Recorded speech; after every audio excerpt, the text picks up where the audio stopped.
Hi, I wanted to record a video about inflation.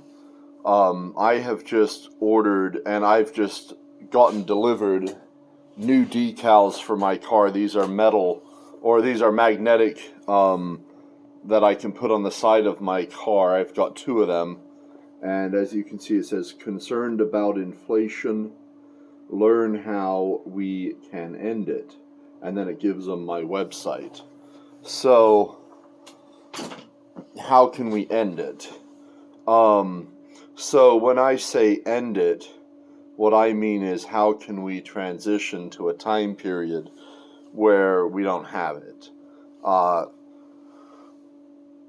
The US dollar is going to lose all of its value,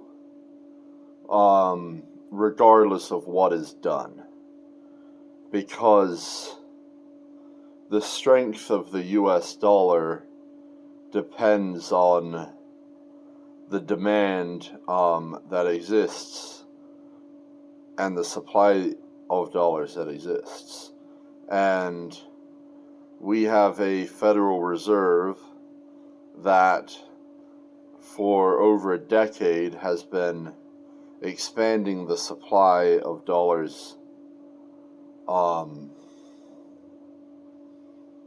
So the word inflation, it used to refer to an inflation in the supply of money, is what it meant. That typically results in increases in prices.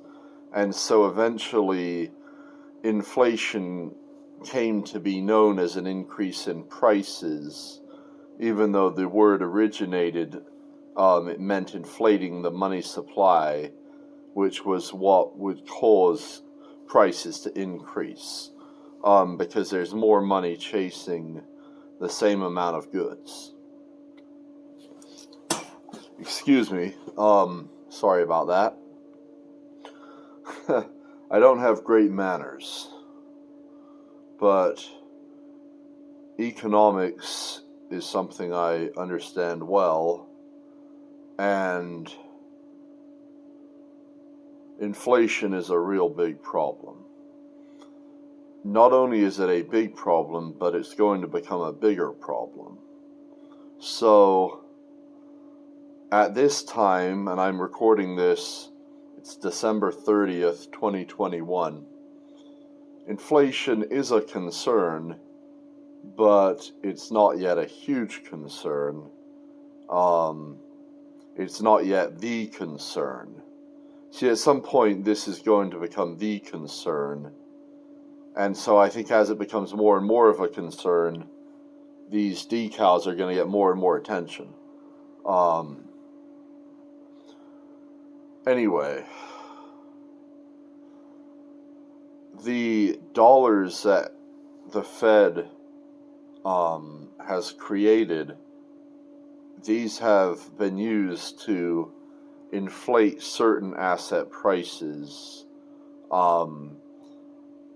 and this is why the stock market has had such a successful run this last 10 years. This is why real estate has had such a successful run, real estate prices, a lot of things, collectibles, cryptocurrencies, a lot of things have benefited from the inflationary policies of the Fed, which is the central bank that determines what the supply of currency is going to be by buying or selling bonds with money that it creates out of thin air. So the government, they spend money and they borrow money to spend it, and they borrow the money from the Fed who gets a bond. The Fed buys that bond with money they create out of thin air. Well,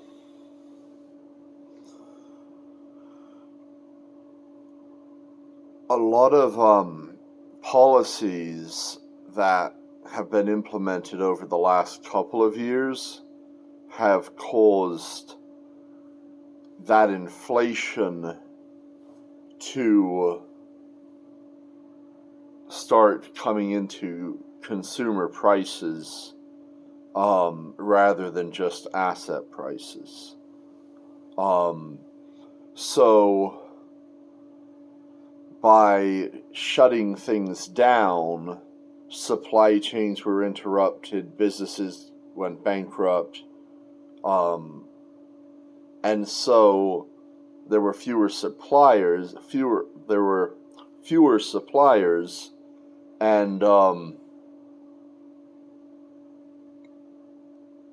when there's less people supplying, you got to pay more to get what's there.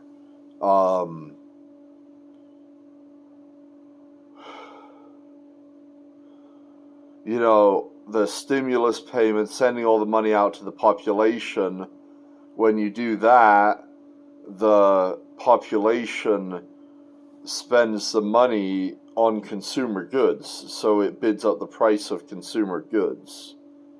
When you send money for infrastructure bills, that they're building roads and bridges and stuff, well, all the materials, the lumber, the concrete, all the stuff they're using to build these things, all those prices get bid up. Well, a lot of the same kinds of things are used to build buildings that go into the productive process of other consumer goods. But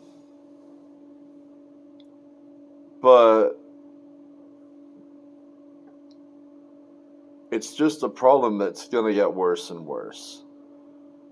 I believe there will come a point where the dollar will collapse completely, or to a huge degree, dramatically, because I think there's so much pressure. This bubble, when it bursts, I think it's just going to be in spectacular fashion. But until that happens, inflation's going to be getting worse and worse. So I don't believe the dollar can be saved.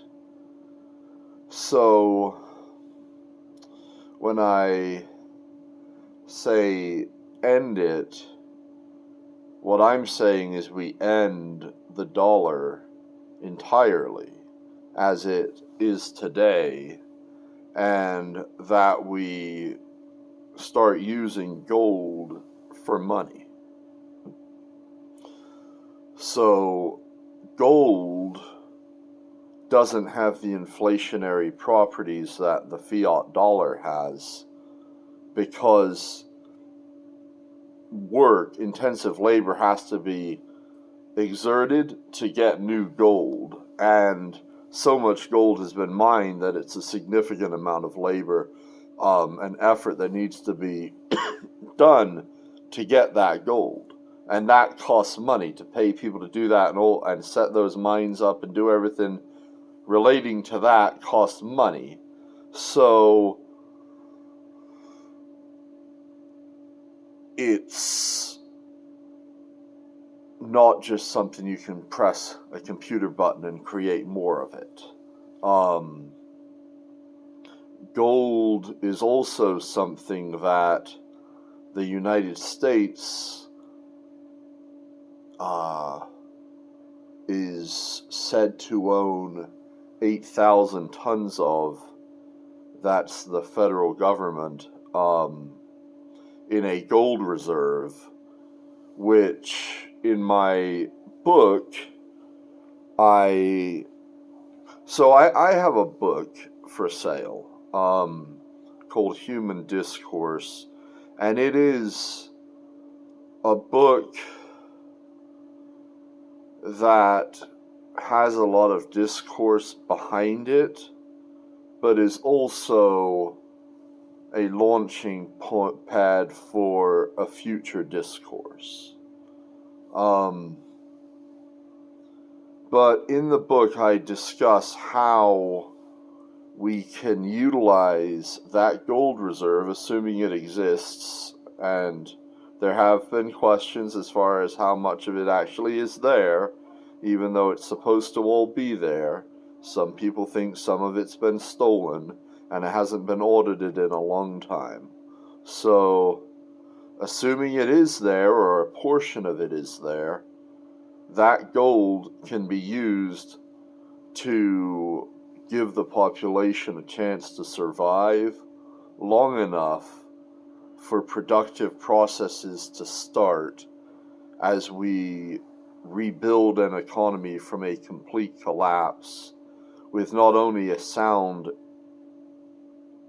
currency, but a free economy that will allow people to transact as they need to survive.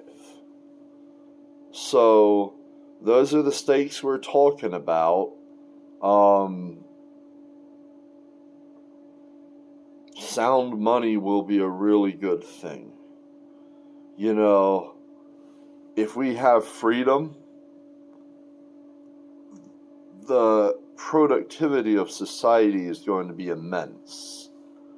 And simply holding gold is likely to yield a return on investment through capital appreciation in relation to the goods in the economy, because more and more things are going to be getting produced for cheaper and cheaper. So we're actually going to live in deflation, which, even though a lot of people like to parrot this expression that deflation is bad, it's not. Because it's good if saving money is encouraged. Saving money does two important things. It gives us a basis for investment in new ventures for people who don't have access to capital personally and need to access capital markets. It also gives people a personal safety net so that they can enjoy their retirements and live happy lives. So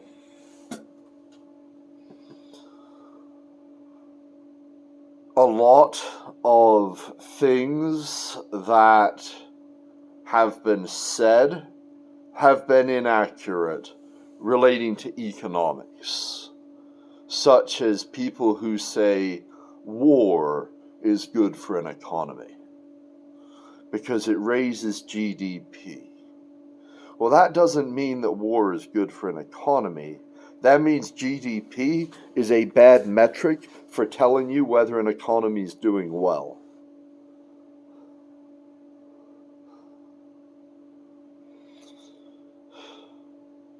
During a war,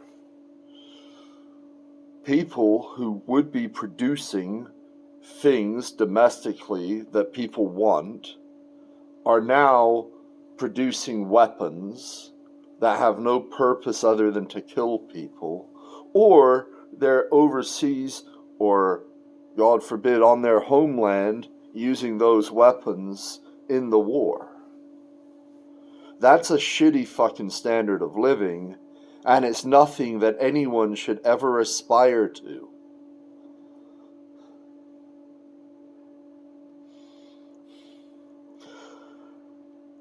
A metric to measure the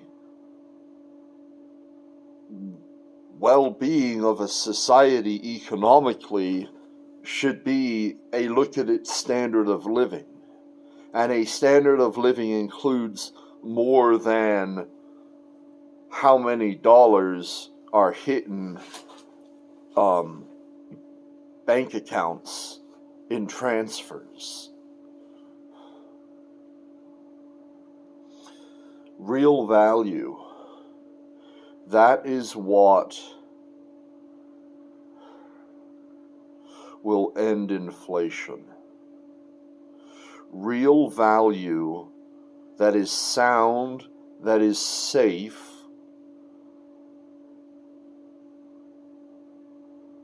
and that can't be fucking counterfeited. So, if you're interested in more, I will post a link to my book and where you can buy that, and also to my website where I have some other resources.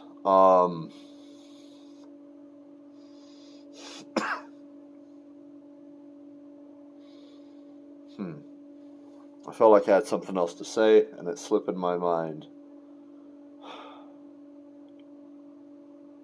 Can't have been that important, right?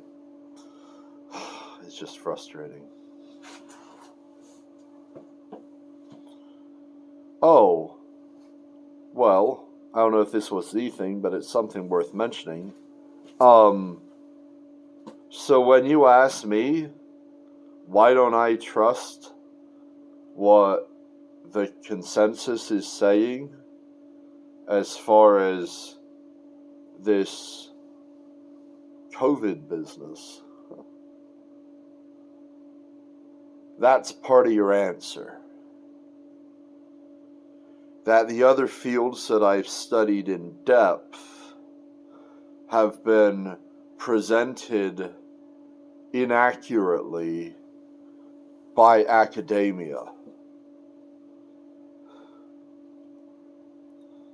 So I have little reason to trust academia. My trust is further diminished by financial and social incentives that are in place. Anyone who disagrees with the mainstream narrative is shunned, is silenced, is insulted, dehumanized. Who would want that? No one wants that. Some of us might be willing to accept it for the sake of doing what we believe to be the right thing. But no one wants it. And a lot of people, quite frankly, aren't willing to make that sacrifice.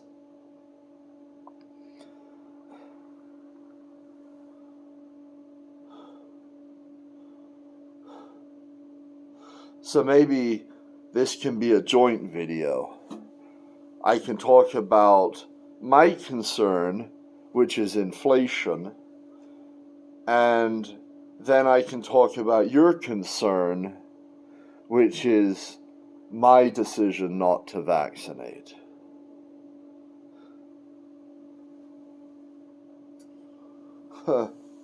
You know,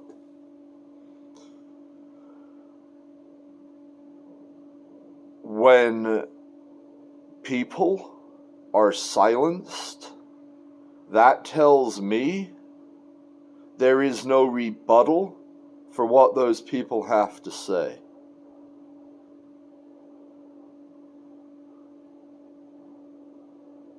If I'm wrong, then let's see the debate. Let's see you guys get your crew together.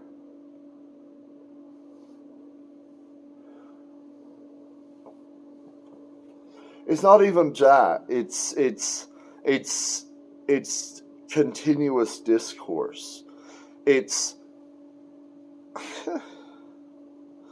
like, why don't you guys go on Alex Jones and talk to him and point out all his fallacies and all his misrepresentations, Why don't you step up to the plate and go do that? You know? Why don't you talk to me about economics? Why don't you come and have a discussion with me and tell me why I'm wrong?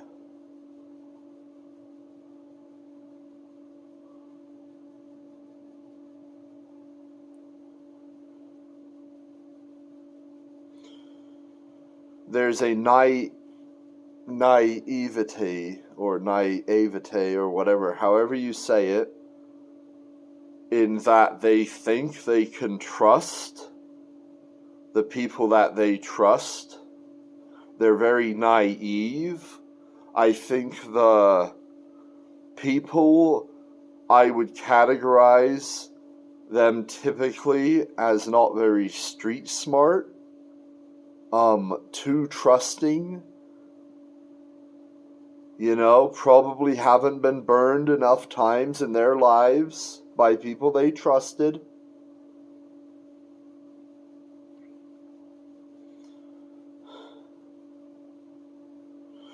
But that's combined with a real cruelty. A real bullying clique that is extraordinarily cruel.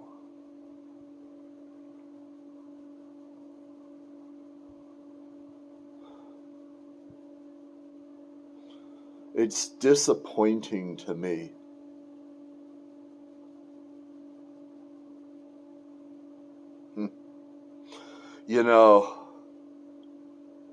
I think about this woman I fell in love with.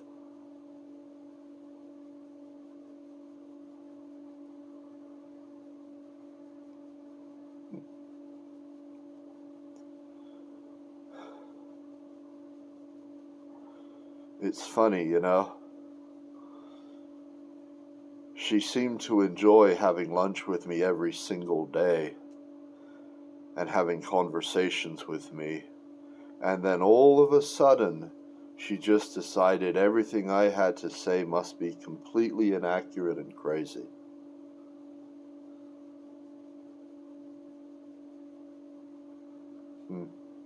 She asked for a copy of my book, the first version that I had. I don't know if she ever read it. She certainly never gave me any feedback. So just based on that, I can assume there was nothing she saw that was amiss.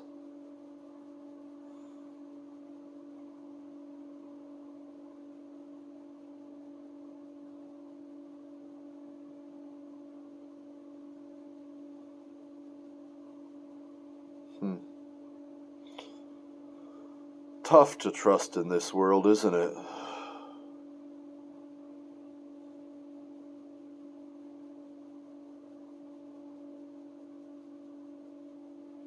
Once you've been burned.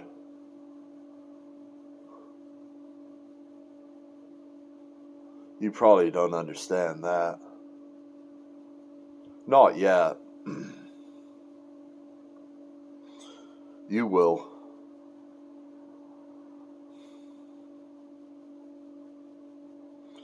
You might think it's me that burned you.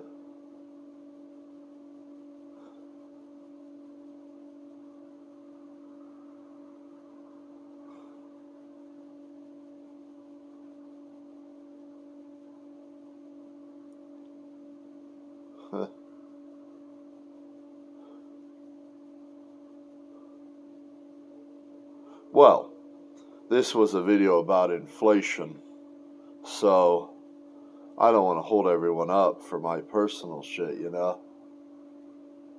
It's just crazy to me that all these people who used to have good conversations, and it's not just her, it's others, it's other people I used to have reasonable conversations with, now they don't even reply.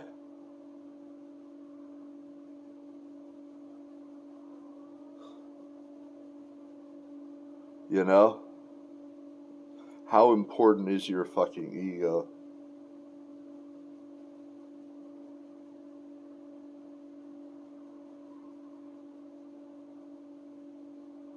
You really gonna just pretend I'm fucking crazy? Huh. The inflation's gonna prove that I'm not. This is all I can do. I can sit and I can fucking drive around with this fucking sign and hope that some people fucking figure out that they need to buy some fucking gold before it's too fucking late.